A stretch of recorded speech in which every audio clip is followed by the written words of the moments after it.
If you've ever told yourself, I'm just not good at sales, I want to challenge that belief because I don't think that confidence is something you're born with. Confidence is not going to come because you read another book. It's not going to come because you watch a few YouTube videos. Confidence comes from doing. The problem is that most of us never get to that point because we think that sales is something that it's not. We picture sales as pitching all the time, convincing someone to do something, or being the most charismatic person in the room. That is absolutely not the type of sales that I want to talk about today. I want you to rethink how you view sales, and I want to share some practical strategies that you can implement right now so that you can increase your confidence in sales. One of the biggest mindset shifts that I ever had about sales was realizing that it was not about convincing people to do something. Sales is really about problem solving. Let's say you run a marketing agency, which I've done in the past. People don't come to you because they just love marketing. Okay, what if you're a CPA? People don't come to you because, oh, I love accounting, right? That's not where they're coming to you. So whether you're a coach, a therapist, whatever service you offer, people are coming to you because they have a problem. That's it. And so your job is not to convince them that they have a problem. It's to understand their problem well enough to know, can you actually solve it? So think about sales like matchmaking, right? You've got someone over here with a problem, and then you have you, right?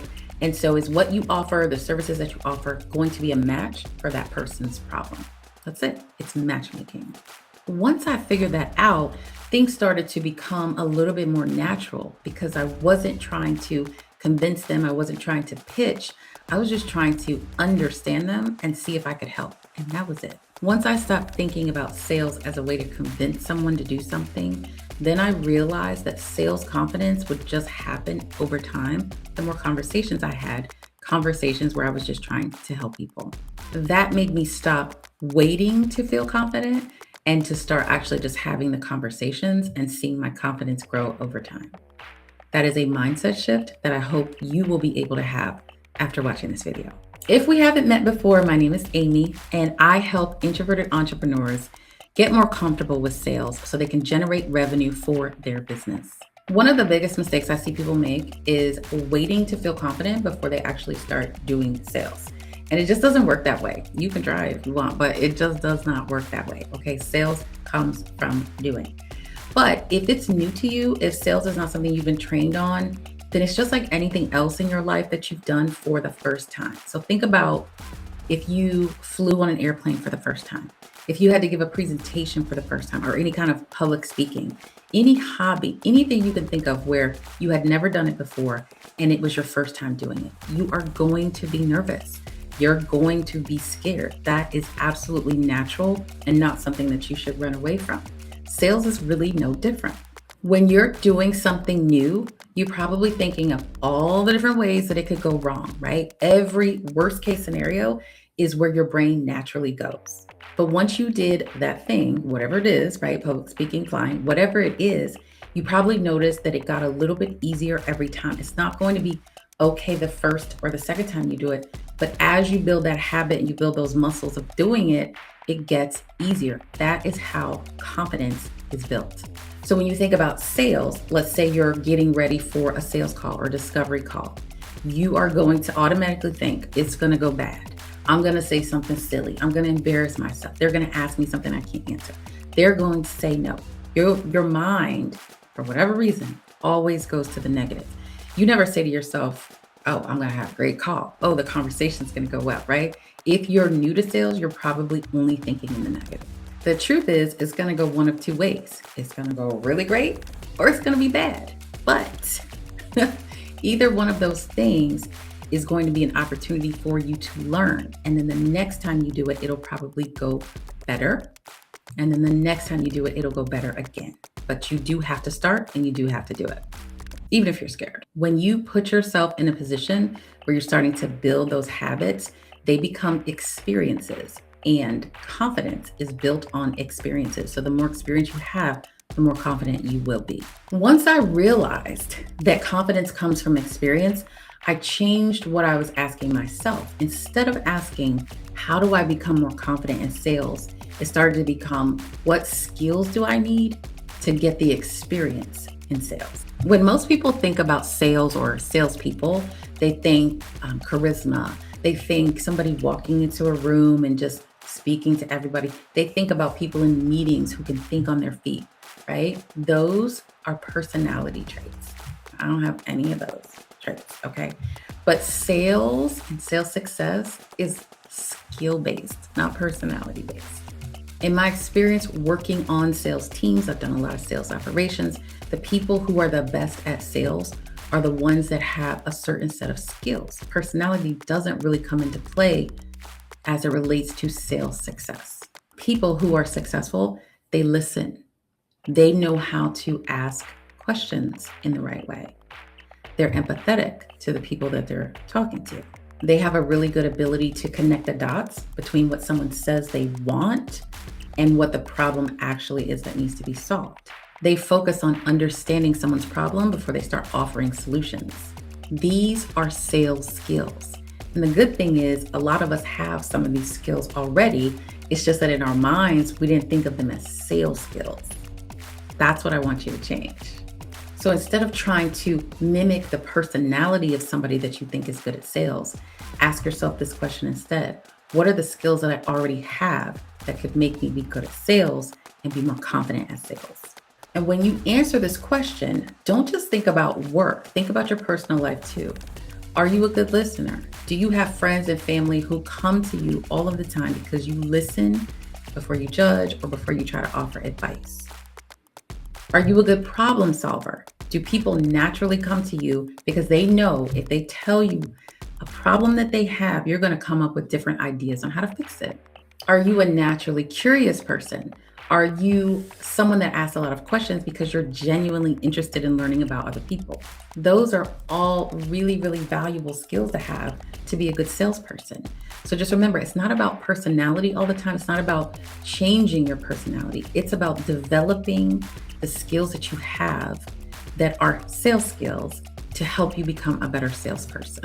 Once I realized that skills actually mattered way more than personality, I got kind of excited and I'm like, I could probably be good at this. I got skills, anyway.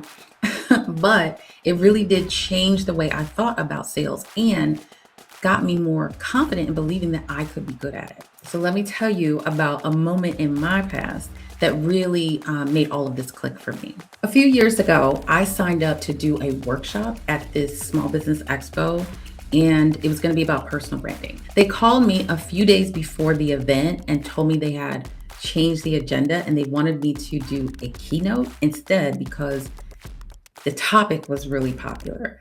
I didn't really think about what that meant. So I was like, okay, fine. And then when I got to the venue on that day, I got there about 30 minutes early. I went to where I was going to be speaking and there was this big stage. I've never talked on a stage before.